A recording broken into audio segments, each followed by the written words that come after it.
బొబ్బట్లు అనగానే మనం కంపల్సరీ పచ్చెనిపప్పు నానపెట్టుకొని ఉడికించుకొని రుబ్బుకుంటాం కదండి. తర్వాత మనం బొబ్బట్లు అనేవి చేస్తాం కదా. కానీ ఎలాంటి పప్పులు ఉడికించే పని లేకుండా చాలా టేస్టీగా నోట్లో వేసుకుంటే వెన్నలా కరిగిపోయే బొబ్బట్లు అనేవి చేసుకోవచ్చండి. అది కూడా మైదా పిండి లేకుండా గోధుమ పిండితో చాలా హెల్తీగా చేసుకోవచ్చు. ఒక్కసారి ఈ బొబ్బట్లు చేసి చూడండి, చాలా ఇష్టంగా తింటారండి. ముసలి వాళ్ళు కూడా సరే నోట్లో వేసుకుంటే వెన్నలా కరిగిపోయేలాగా ఉంటాయండి ఈ బొబ్బట్లు. ఇప్పుడు ఎలా చేయాలో చూద్దాం.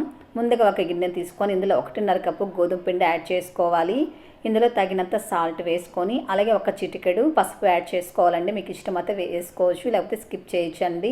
ఇప్పుడు ఇందులో ఒక 2 టేబుల్ స్పూన్లు నెయ్యి కానీ ఆయిల్ కానీ వేసుకొని మొత్తం పిండికంతా పట్టేలాగా ఉప్పు అలాగే వేసిన ఆయిల్ అంతా కూడా మొత్తం పిండికి పట్టేలాగా ఇలా మిక్స్ చేసుకోవాలి. ఇప్పుడు ఇందులో కొద్దిగా నీళ్లు పోసుకుంటూ బాగా మెత్తగా కలుపుకోవాలండి. చపాతీ ముద్ద కలుపుతాం కదా, దానికంటే కూడా కాస్త లూజ్గా కలుపుకోవాలండి. పిండి అనేది గోధుమ పిండి కాబట్టి కాస్త వాటర్ ఎక్కువ పడతాయి. చూడండి, బాగా ఇలా సాఫ్ట్గా మిక్స్ చేసుకోవాలి. ఇలా మెత్తగా ఉంటే బొబ్బట్లు కూడా మనకు చాలా మెత్తగా వస్తాయండి. ఇప్పుడు దీనిపైన కాస్త ఆయిల్ అనేది ఇలా అప్లై చేసుకొని దీనిపైన మూత పెట్టుకొని పక్కన ఉంచుకుందాము.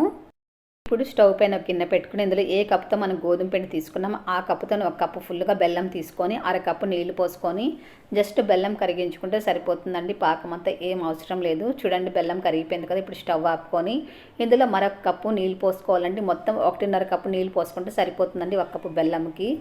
ఇప్పుడు ఏ కప్పుతో మనం బెల్లం కొలుచుకొని తీసుకున్నామో ఆ కప్పుతో 1 కప్పు పుట్నాల పప్పు తీసుకోవాలండి. మనము చట్నీ చేస్తాం కదండి, ఆ పుట్నాల పప్పు తీసుకొని మిక్సీ జార్లో వేసుకొని బాగా మెత్తగా మిక్సీ పట్టేసుకోవాలండి. చాలా అంటే చాలా సాఫ్ట్గా ఇలా మిక్సీ పట్టుకోవాలి. ఒకవేళ కాస్త బరగ్గుంటే కూడా మీరు జల్లించుకోవచ్చండి. నేనైతే బాగా మెత్తగా మిక్సీ పట్టేసాను. ఇప్పుడు ఒక ప్యాన్ తీసుకొని స్టవ్ పైన పెట్టుకోవాలండి. స్టవ్ అనేది వెలిగించుకోకూడదు. ఇప్పుడు బెల్లం పాకం అనేది కొద్దిగా వేసుకుంటే మిక్స్ చేసుకోవాలి.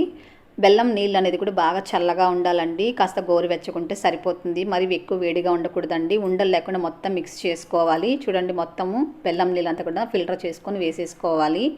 ఇప్పుడు మనము ఉండలు లేకుండా మిక్స్ చేసుకున్న తర్వాత స్టవ్ వెలిగించుకొని ఇప్పుడు మనము మీడియం ఫ్లేమ్లో ఉంచుకొని కంటిన్యూగా కలుపుతూ ఉండాలండి. త్వరగా దగ్గరకు వచ్చేస్తుంది. చూడండి, బాగా దగ్గరకు వచ్చేసిందండి. ఇప్పుడు మనం సిమ్లో ఉంచుకోవాలి. సిమ్లో ఉంచుకున్నామంటే అడుగు పట్టకుండా ఉంటుంది. ఇప్పుడు ఇందులో కొద్దిగా మనం నెయ్యి వేసుకోవాలండి. మీకు నెయ్యి ఇష్టం లేకపోతే మీరు నెయ్యి ప్లేస్లో ఆయిల్ కూడా వేసుకోవచ్చండి. స్మెల్ లేకుండా ఉండే ఆయిల్ తీసుకోవాలి. ఇప్పుడు ఇందులో కొద్దిగా నెయ్యి వేసాం కదండి, మొత్తం కలిసేలాగా ఒకసారి మిక్స్ చేసుకోవాలి. మరొక టేబుల్ స్పూన్ కూడా నెయ్యి యాడ్ చేస్తున్నానండి. నెయ్యి వేసుకుంటే చాలా బాగుంటుందండి బొబ్బట్లు అనేది టేస్ట్. కాబట్టి మీకు ఇష్టం వచ్చినంత నెయ్యి అనేది యాడ్ చేసుకోవచ్చు. మొత్తం ఇలా మిక్స్ చేసుకోవాలండి. ప్యాన్కి అంటుకోకుండా రావాలి. అలాగే చేతికి తీసుకుంటే ఇలా బాగా బాల్ లాగా రావాలండి. ఉండకు రావాలి. చేతికి అంటుకోకుండా వస్తే కరెక్ట్గా సరిపోతుంది. ఇప్పుడు ఇందులో కొద్దిగా ఇలాచీ పొడి కూడా వేసుకొని ఇదంతా కూడా కలిసేలాగా మొత్తం మిక్స్ చేసుకోవాలి. మీరు కావాలంటే మరొక టేబుల్ స్పూన్కు నెయ్యి వేసుకోవచ్చండి. మామూలుగా మనము పచ్చెనగపప్పుతో బొబ్బట్లు చేస్తే కడుపు ఉబ్బరం వస్తుంది కదండి, గ్యాస్ ప్రాబ్లం వస్తుంది కదా చిన్నపిల్లలకి అలాగే పెద్దవాళ్ళకి. కానీ ఇలా చేసి పెట్టారంటే అసలు గ్యాస్ ప్రాబ్లం అస్సలు రాదండి. ఇప్పుడు స్టవ్ ఆపుకొని దీన్ని బాగా చల్లారి పెట్టుకోవాలి. కాస్త చల్లగైన తర్వాత చేత్తో ఒకసారి బాగా మిక్స్ చేసుకొని కాస్త గట్టిగా ఉన్నట్లయితే కూడా నేనైతే బాగా సాఫ్ట్గా ఉందండి నాకు పిండి అయితే. ఇలాగుంటే సరిపోతుంది. మొత్తం కూడా మనము బాగా ఇలా ఉండల్లాగా చేసి ఉంచుకోవాలి.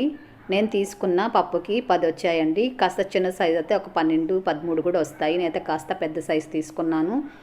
చూడండి, గోధుమ పిండి అనేది బాగా సాఫ్ట్గా అయిపోయిందండి. జస్ట్ ఒక 15 నిమిషాల పాటు నానబెట్టానండి, ఎక్కువసేపు కూడా నానబెట్టలేదు. ఇప్పుడు నేను బటర్ పేపర్ తీసుకున్నానండి. మీరు కావాలంటే ఆయిల్ కవర్ ఉంటుంది కదండి, దాన్ని కట్ చేసి కూడా తీసుకోవచ్చండి. ఇప్పుడు కాస్త చపాతీ ముద్ద పైన కొద్దిగా ఆయిల్ అప్లై చేసుకొని ఇలా ఒత్తుకోవాలి. తర్వాత ఈ పూర్ణం ముద్ద అనేది దీనిపైన పెట్టుకొని మొత్తం కూడా ఇలా క్లోజ్ చేసుకోవాలండి. ఇలా క్లోజ్ చేసిన తర్వాత పైన పిండి అనేది ఇలా తిప్పుకొని ఈ ఎక్స్ట్రా పిండి అనేది తీసేసుకోవాలి. ఇప్పుడు దీన్ని ఇలా తిప్పుకొని పెట్టుకొని బాగా చేత్తో ఒత్తుకోవాలండి. చేత్తో చక్కగా ఒత్తుకోవచ్చండి. మనం మామూలుగా మైదా అయితే సాగిపోతూ ఉంటుంది కదా, కానీ ఈ గోధుమ పిండితో చేసిన అయితే చక్కగా వస్తుందండి. మీరు కావాలంటే చపాతీ కర్రతో కూడా రుద్దుకోవచ్చండి. ఇప్పుడు స్టవ్ పైన దోస తవా పెట్టుకొని ఈ కవర్ తోటి మనం ఇలా తిప్పుకొని వేసుకున్నామంటే చక్కగా వచ్చేస్తుందండి. అదే ప్లాస్టిక్ కవర్ అయితే చేతితో తీసుకొని వేసుకోవాల్సి వస్తుంది. బటర్ పేపర్తో అయితే మనము పెనం పైన డైరెక్ట్గా వేసుకొని తీసేసుకోవచ్చండి పేపర్ అనేది. ఇప్పుడు కొద్దిగా మనము ఆయిల్ వేసుకుంటూ మీడియం ఫ్లేమ్లో పెట్టుకొని దీన్ని ఫ్రై చేసుకోవాలండి. చూడండి, చక్కగా పొంగుతూ వస్తుందండి. మనము వేసింది గోధుమ పిండి అయినా కూడా చాలా అంటే చాలా చక్కగా పొంగుతూ వస్తుంది.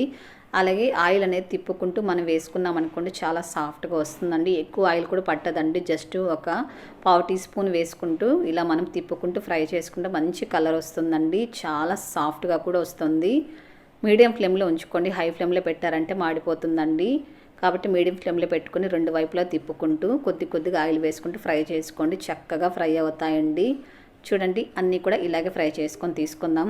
అన్నీ కూడా చక్కగా రెడీ అయిపోయాయండి. చూడండి ఎంత స్మూత్గా ఉన్నాయో చూసారా, దూదిలాగా ఉన్నాయండి. చాలా అంటే చాలా సాఫ్ట్గా వస్తుంది. మైదా అస్సలు అవసరం లేదండి. గోధుమ పిండితోనే మనము చాలా సాఫ్ట్గా చేసుకోవచ్చు. చూడండి ఎంత సాఫ్ట్గా ఉన్నాయో.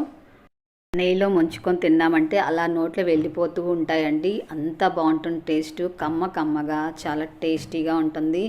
ఇంట్లో పిల్లలు పెద్దలు అందరూ కూడా చాలా ఇష్టంగా తింటారండి. ఇలా చేసి పెట్టారంటే ఇంట్లో పండగ అయినా ఫంక్షన్ అయినా ఏదైనా సరే మనం ఇలా చేసుకోవచ్చండి. పూర్ణం బూరెలు చేయాలంటే చాలా పెద్ద ప్రాసెస్ కదండి. పండుగలప్పుడు టైం అస్సలు ఉండదు కదా. పప్పు రుబ్బుకోవాలి, అలాగే పైన పూతపిండి అనేది ప్రిపేర్ చేసుకోవడానికి చాలా సమయం పడుతుంది కదా. ఇవాళ ఎలాంటి పిండితో పని లేకుండా, పప్పులతో పని లేకుండా జస్ట్ 10 నిమిషాల్లో ఈ పూర్ణం బూరెలు ఎలా చేయాలో చూద్దామండి. ముందుగా మనము 1 కప్పుతో 3/4 కప్పు ఉప్మా రవ్వ తీసుకోవాలి. మనము సన్నగా ఉంటుంది కదండి, బొంబాయి రవ్వ అంటారు, దాన్ని తీసుకోవాలండి. దీన్ని ఒక బౌల్లోకి తీసుకోవాలి. ఏ కప్పుతో మనము రవ్వ తీసుకున్నామో ఆ కప్పుతోనే 1/2 కప్పు వాటర్ పోసుకొని మొత్తం కలిసేలాగా ఒకసారి మిక్స్ చేసుకోవాలి. ఇలా బాగా కలుపుకున్న తర్వాత ఇప్పుడు దీనిపైన మూత పెట్టుకొని పక్కన ఉంచుకుందామండి.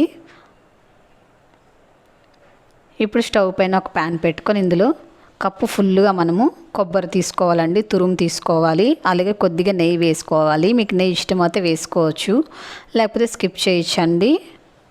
కప్పుకి ఫుల్గా తీసుకోవాలండి కొబ్బరి అనేది. ఇప్పుడు ఇందులో ఒక 1/4 కప్పు కంటే కొద్దిగా ఎక్కువ బెల్లం వేసుకుంటే స్వీట్ అనేది సరిపోతుందండి. మీరు స్వీట్ ఎక్కువ తినేటట్లయితే ఇంకాస్త కూడా ఎక్కువ తీసుకోవచ్చు. ఈ బెల్లం అంతా చక్కగా ఇలా కరిగిపోయేంత వరకు కలుపుకోవాలండి. తర్వాత కొద్దిగా ఇలాచి పొడి వేసుకొని మొత్తం కలిసేలాగా ఒకసారి కలుపుకోవాలి. బెల్లం కరిగిపోయిందంటే ఇది కాస్త దగ్గరకు వచ్చేస్తుందండి. ఇప్పుడు స్టవ్ ఆపుకొని దీన్ని చల్లారి పెట్టుకుందాము. ఇది చేసుకోవడం ఎక్కువ సమయం పట్టదండి. జస్ట్ బెల్లం కరిగిపోతే సరిపోతుంది. ఇలా జ్యూసీగా ఉంటుంది. అన్నీ కూడా ఇలాగా ప్రిపేర్ చేసి ఉంచుకోవాలండి బాగా చల్లగా అయిన తర్వాత. ఇప్పుడు వీటిని పక్కన ఉంచుకుందాము. రవ్వ చూడండి బాగా సాఫ్ట్గా అయిపోయింది. ఇప్పుడు దీన్ని మనము మిక్సీ జార్లోకి తీసేసుకుందాము. ఇప్పుడు ఇందులో 1 టేబుల్ స్పూన్ వాటర్ వేసుకోవాలండి. మరి ఎక్కువ పోయకండి. అవసరమైతే మళ్ళీ కూడా ఇంకొక టేబుల్ స్పూన్ కూడా వేసుకోవచ్చండి వాటరు. ఇప్పుడు ఇందులో కొద్దిగా సాల్ట్ వేసుకొని అలాగే కొద్దిగా చక్కెర కూడా వేసుకొని దీన్ని మిక్సీ పట్టుకోవాలి. చూడండి బాగా మెత్తగా ఇలా మిక్సీ పట్టుకోవాలండి.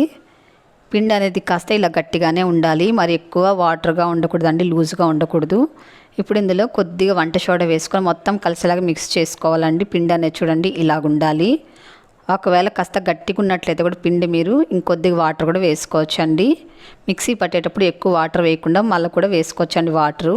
మొత్తం మిక్స్ చేసుకున్న తర్వాత ఇప్పుడు మనం చేసి ఉంచాం కదండి కొబ్బరి ఉండని ఇందులో వేసుకొని ఇలా డిప్ చేసుకొని తీసుకోవాలి. చూడండి చక్కగా పట్టుకుంది.